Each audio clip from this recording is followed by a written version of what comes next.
어서오세요. 괴담 들려주는 낚시꾼 괴담록 괴담 집사입니다. 혹시 살아오면서 절대 이해하지 못할 일 경험하신 적 있으세요? 괴담들 자체가 모두 그런 얘기죠.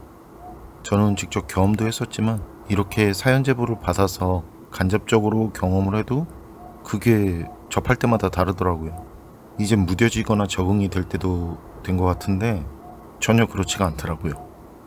이번 사연은 낚시육 블로거 서하님께서 보내주신 친오빠와 밤낚시 중 경험한 기묘한 사연입니다. 서하님 사연 제보 감사합니다. 이게 그 전에 채찡찡님 사연하고 좀 혼동이 돼서 그렇게 먼저 서하님께도 사과 인사드립니다. 그럼 서하님의 기묘한 사연 제가 떨어보도록 하겠습니다.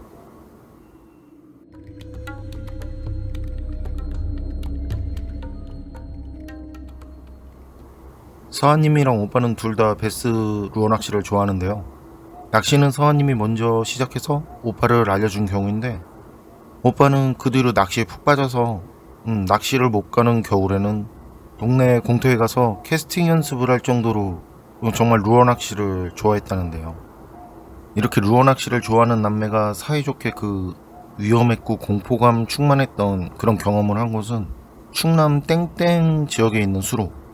그 수로는 베스 낚시를 즐기는 그 지역 사람들 사이에서도 꽤나 유명한 곳이라고 하는데요.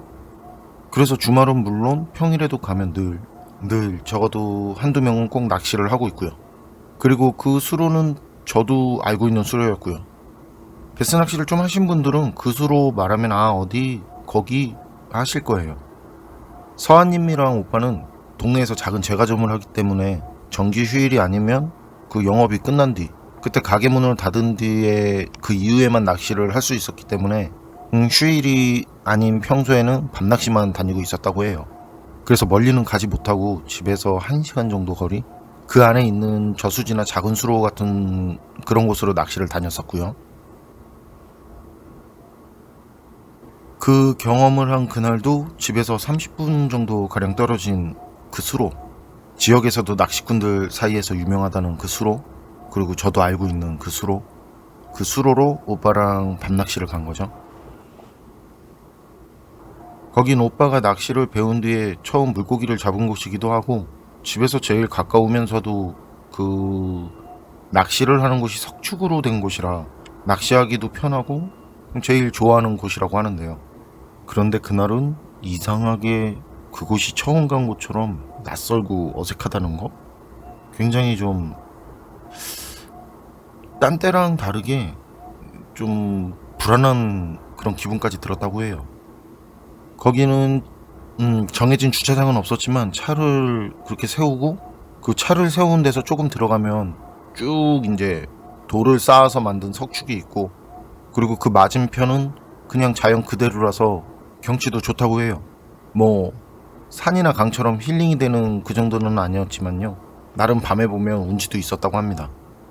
그리고 낚시는 석축이 있는 그 한쪽에서만 낚시를 할 수 있었고요.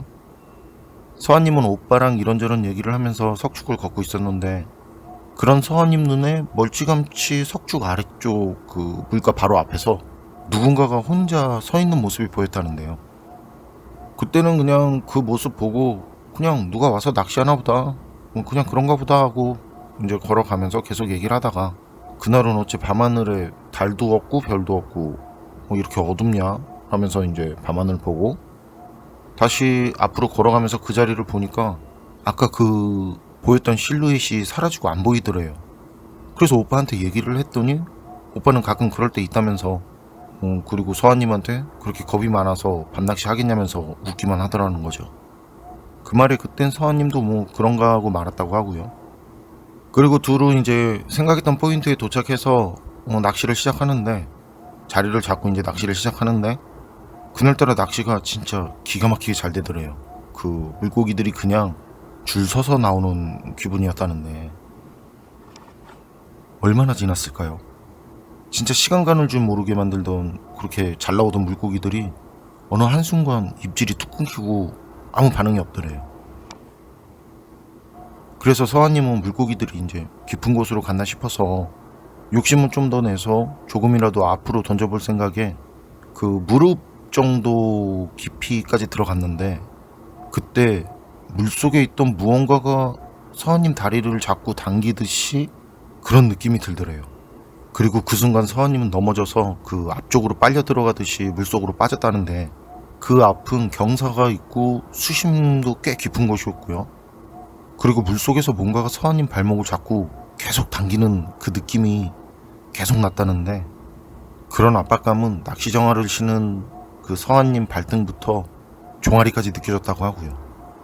그런데 다행히 그 오빠가 바로 옆에서 낚시를 하고 있어서 물에 빠진 서한님 손을 잡고 바로 끌어당겼는데, 그리고 서한님은 이제 간신히 물 밖으로 나와서 놀란 마음에 눈물이 나오고 막 울음이 터졌다는데요. 그런데 오빠는 그런 서한님 팔을 잡고 괜찮다는 말도 없이 서한님 팔을 잡고 석축위에 있는 길로 올라가더래요. 뭔가 쫓기듯 급하게 아무 말도 없이. 그리고 그 뒤도 돌아보지 않고 서한님 팔을 놓치기라도 할까봐 서한님 팔을 꽉 쥐고 걸어가는데, 오빠가 잡은 팔이 아플 정도로 진짜 너무 세게 꽉 잡아서 오빠한테 아프다고 말을 하려다가 서한님 눈에 그 오빠 모습이 들어왔다는데요. 처음엔 서한님도 당황하고 그 경황이 없어서 몰랐는데, 오빠 손에 오빠 낚시 장비가 없더래요. 서한님 장비는 서한님이 물에 빠지면서 놓쳐서 물속에 빠뜨렸지만, 오빠 장비는 오빠가 서한님 꺼낸다고 옆에 두었을 텐데 말이죠. 그래서 서한님이 오빠 왜 그러냐고, 낚싯대랑 안 가져갔냐고 그런 말을 했다는데, 그래도 오빠는 서한님을 꽉 잡은 채로 뒤도 돌아보지 않고 그냥 계속 앞만 보고 걷기만 하더라는 거죠. 그리고 주차한 차까지 와서는 빠르게 차문 열고 빠르게 서한님 태우고 빠르게 거기서 나왔다는데요. 그때 서한님은 어두워서 자세히 보이지 않았던 장화 모습이 들어왔는데, 진짜 그 장화는 처참하게 찢어진 그런 모습이었다고 해요. 그 장화가, 그 낚시 장화가 잘 찢어지지 않는 그런 신발인데, 그렇게 잘 찢어지지 않는 낚시 장화 원단하고 그 고무를 이어 붙이는 부분이 있거든요. 근데 그 부분이 뭔가에 긁힌 듯이 긁히고 찢어져 있었다고 해요. 그리고 발목 부분이 심하게 시큰거려 왔고요. 그런데 그때까지 말없이 조용히 운전을 하던 오빠는 조용히 룸미러와 사이드미러를 보고, 그리고 빠르게 차 안을 둘러보더니 서한님께 말하더래요. 있더라, 네가 말한 거. 서한님은 그 말을 듣고 그게 무슨 말이냐고 물으니까 오빠는 한동안 말이 없다가 다시 한번 주변을 빠르게 살피듯 이렇게 보고 살짝 흥분되고 긴장한 톤으로 말을 했다는데요. 서한님 꺼낼 때 미끄러지지 않으려고, 그리고 힘 받으려고 돌틈에 발 집어넣고 버티면서 당기는데, 그렇게 당겨도 그 물에 있는 서한님이 꿈쩍도 하지 않더래요. 그래서 보니까 서한님 다리 쪽에 그 수면에 가깝게 얼굴을 내밀고 있는 듯한 검은 사람 형상이 보이더랍니다. 그래서 발은 더 깊숙이 돌에 끼우듯이 바꾸는 고개 돌리고 이 악물고 진짜 죽어라 있는 힘을 다해서 서한님을 끌어올렸다고 하는데요. 참고로 서한님 오빠가 약골이 아닌 체격인데 학창시절부터 운동을 좋아해서 다부진 체격이라고 하고요.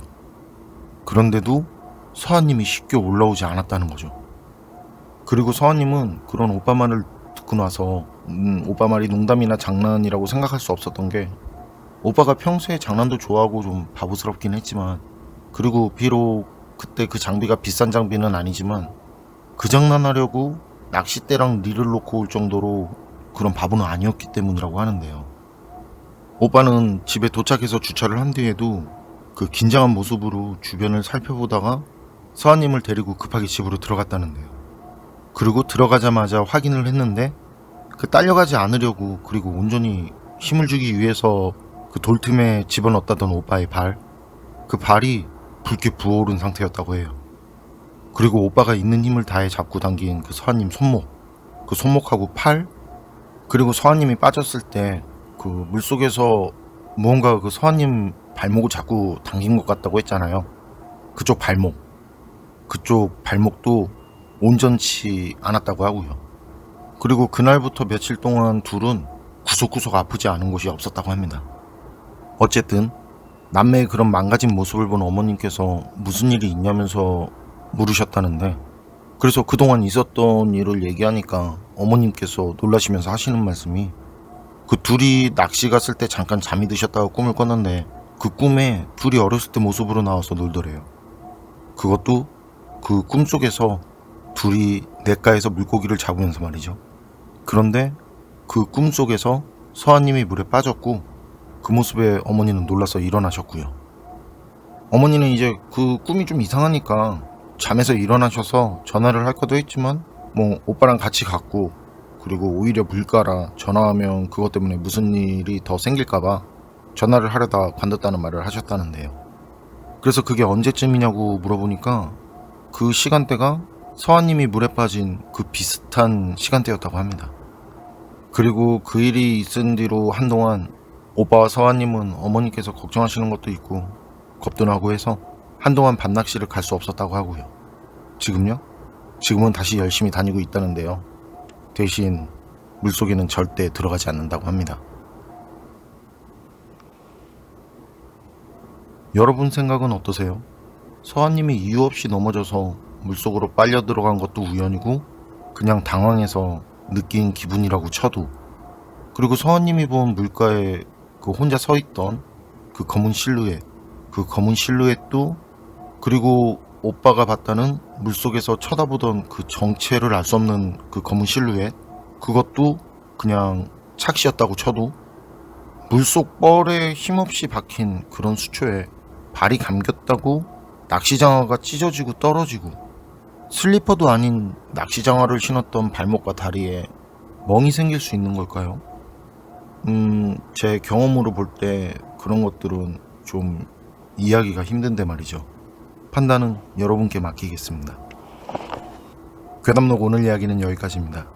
그럼 저는 다음에 또 다른 사연으로 찾아뵙겠습니다. 늘 건강하시고 평온하세요. 감사합니다.